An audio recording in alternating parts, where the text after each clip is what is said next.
7 मार्च 2009 सुबह के करीब 3:49 पर डेल्टा 2 रॉकेट के जरिए लॉन्च किया गया केपलर स्पेस टेलीस्कोप। इस स्पेसक्राफ्ट का मुख्य उद्देश्य हमारी धरती के समान प्लैनेट्स की खोज करना था। यह टेलीस्कोप तारों में होने वाले छोटे से छोटे बदलाव को भी मेजर करने में सक्षम था और इसी कारण इसके लॉन्च होते ही एक्सोप्लैनेट्स की खोज का दौर शुरू हो गया। इसने कुछ ही समय में कई सारे एक्सोप्लैनेट्स और तकरीबन 2 लाख सितारे खोज निकाले और इन्हीं सितारों में से एक सितारा था केपलर 1625, जो कि हमसे तकरीबन 8000 लाइट ईयर्स की दूरी पर मौजूद था।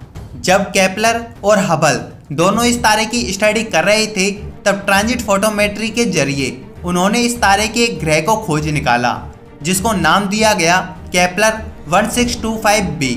परंतु इसी के ही साथ उन्होंने एक हैरतअंगेज खोज की। उन्होंने पाया कि जब यह प्लैनेट अपने स्टार के सामने से गुजरता है तो उसके करीब 3.5 घंटे बाद कोई एक छोटा सा पिंड भी उसी सितारे के सामने से गुजरता है। और हो ना हो ये तभी संभव है जब कोई चंद्रमा उस एक्सोप्लैनेट को ऑर्बिट करे। और इस तरह खगोलविदों ने एक ऐसे एक्सोमून को खोज निकाला जो अब तक का सबसे दूर मौजूद चांद था। हालांकि हम आज भी पूरी तरह श्योर नहीं हैं कि यह एक चांद है, क्योंकि अभी हमें इसके लिए और डेटा की जरूरत है। परंतु यदि आगे जाकर यह एक एक्सोमून साबित हुआ तो यह अब तक का सबसे दूर होने के साथ साथ अब तक के खोजे गए एक्सोमून्स में सबसे बड़ा चांद होगा। दोस्तों, जिस तरह इस चांद के चांद होने का पुख्ता सबूत हमारे पास नहीं है, उसी तरह एंड्रोमेडा गैलेक्सी में एक ऐसा ऑब्जेक्ट है जिसकी खासियत एक प्लैनेट जैसी है। एक माइक्रो लेंसिंग इवेंट के दौरान हमने इसे खोजा था। हम पूरी तरह कंफर्म नहीं है कि यह एक एक्सोप्लैनेट है, लेकिन भविष्य में यह एक एक्सोप्लैनेट साबित हुआ तो यह अब तक के खोजे गए प्लैनेट्स में सबसे दूर का प्लैनेट होगा। फिलहाल अब तक के खोजे गए सबसे दूर के प्लैनेट्स हैं स्विफ्ट 04 और स्विफ्ट 11।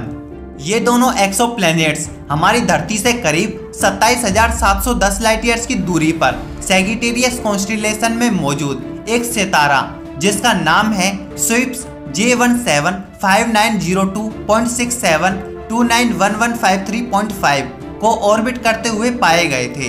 आपको बता दें कि ये दोनों एक्सोप्लैनेट्स साल 2006 में स्विफ्ट प्रोग्राम के तहत खोजे गए थे और इसी के ही जरिए हमें इनके आकार का भी पता चला था। स्विफ्ट 04 जुपिटर से थोड़ा सा ही छोटा है और इसके विपरीत स्विफ्ट 11 जुपिटर से थोड़ा सा ही बड़ा है। दोस्तों, हमने अब तक धरती से सबसे दूर मौजूद चंद्रमा और ग्रह के बारे में जान लिया है। अब हम बात करने वाले हैं ब्रह्मांड में सबसे दूर मिले सितारे के बारे में।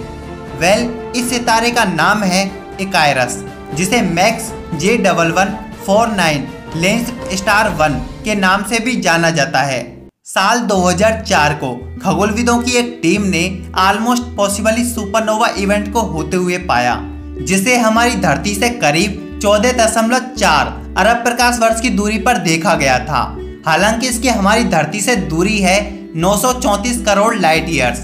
साल 2013 को इस सुपरनोवा, जिसका नाम है एसन रैफ्डाल, की पढ़ाई के दौरान इसकी एक तस्वीर ली गई और तब हमें वहां पर एक बिंदु चमकता हुआ दिखाई दिया। जब हमने इस बिंदु की और गहराई से पढ़ाई की तब हमें पता चला कि जिसे हम एक सुपरनोवा समझ रहे थे वो तो असल में एक सितारा है, जो कि अपने आगे से किसी अन्य सितारे के गुजरने के कारण चमकता और धुंधला होता हुआ दिखाई दिया था। और इसी चमक ने वहां मौजूद गैलेक्सी क्लस्टर, जिसका नाम है मैक्स J1149+2223 को तकरीबन 2000 गुना ज़्यादा मैग्नीफाइड कर दिया। आपको बता दें कि इस गैलेक्सी क्लस्टर के 2000 गुना ज़्यादा चमक की वजह में शामिल थे एक सुपरनोवा, एसन रैफ्डाल, एक सितारा जो कि इकायरस के सामने से गुजरा था, और हमारी ग्रेविटेशनल लेंसिंग।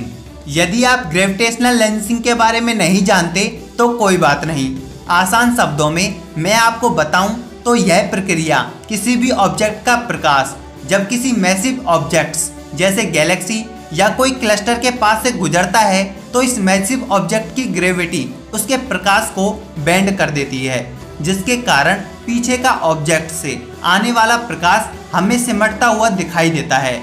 और यही वो अंतराल है जिसमें हम उस ऑब्जेक्ट के बारे में जान पाते हैं। बिना किसी सुपरनोवा और ग्रेविटेशनल लेंसिंग के हम इस सितारे को खोज नहीं पाते, क्योंकि ये हमसे बेहद ही ज़्यादा दूरी पर है। दोस्तों, पिछले वीडियो में आप में से ही किसी सब्सक्राइबर ने मुझसे पूछा था कि हमारी धरती के सबसे पास वाला ब्लैक होल कौन सा है। आज वर्तमान का धरती के सबसे पास वाला ब्लैक होल है HR 6819, जो कि एक बाइनरी स्टार सिस्टम का सदस्य है। यानी यह एक ट्राइनरी स्टार सिस्टम में मौजूद है, जो कि हमारी धरती से तकरीबन 1120 लाइट ईयर्स की दूरी पर है, जिसे साल 2020 यानी पिछली साल को ही इसकी कंफर्म पुष्टि की गई थी। तो दोस्त, अब हमने धरती के सबसे पास वाले ब्लैक होल के बारे में तो जान लिया। अब हम बात करने वाले हैं धरती से सबसे दूर मौजूद ब्लैक होल ULH J1342+0928 के बारे में। हमारी धरती से तकरीबन 1310 करोड़ लाइट ईयर्स की दूरी पर मौजूद बूटस नक्षत्र में अब तक का सबसे पुराना और दूर का क्वेजार मौजूद है, और इसी के ही बीच मौजूद है धरती का सबसे दूर का ब्लैक होल, जिसे वाइस द्वारा 6 दिसंबर साल 2017 को खोजा गया था, और फिर बाद में जाकर अन्य पावरफुल टेलीस्कोप की मदद से इसके मौजूद होने की कन्फर्म पुष्टि की गई थी। और फिर समय के बीतने के साथ साथ हमें पता चला कि यह ब्लैक होल हमारे सूरज से मैस में तकरीबन 80 करोड़ गुना ज़्यादा है, और इसका एनर्जी आउटपुट भी 80 करोड़ गुना ज़्यादा है। 24 अप्रैल साल 1990 इस दिन लॉन्च किया गया इस सदी का सबसे महान टेलीस्कोप, जिसका नाम है हबल स्पेस टेलीस्कोप। यह टेलीस्कोप इतना ज़्यादा शक्तिशाली है कि इसने हमारे ऑब्जर्वेबल यूनिवर्स का तकरीबन 65% हिस्सा दिखाया है। इसी के ही जरिए हमने 13 अरब प्रकाश वर्ष दूर तक देखा है। लेकिन क्या आप जानते हैं कि इसकी सबसे बड़ी खोज क्या थी? 24 सितंबर साल 2003 से लेकर 16 जनवरी साल 2004 तक हबल स्पेस टेलीस्कोप ने अंतरिक्ष के एक बेहद ही खास कॉन्स्टेलेशन का डेटा पेश किया, जो था ये the Hubble ultra deep field. ये एक तस्वीर है जिसमें करीब 10,000 गैलेक्सीज मौजूद हैं, परंतु ये गैलेक्सीज बेहद ही ज़्यादा पुरानी हैं, यानी ये काफ़ी बूढ़ी गैलेक्सीज हैं, और साथ साथ में ये बेहद ही दूरी पर हैं।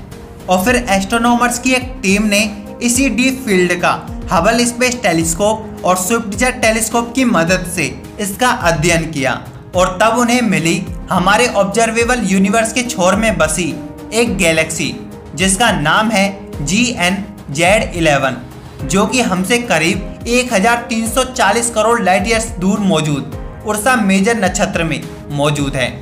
यानी ये हमारी धरती से करीब 3200 करोड़ लाइट ईयर्स की दूरी पर है।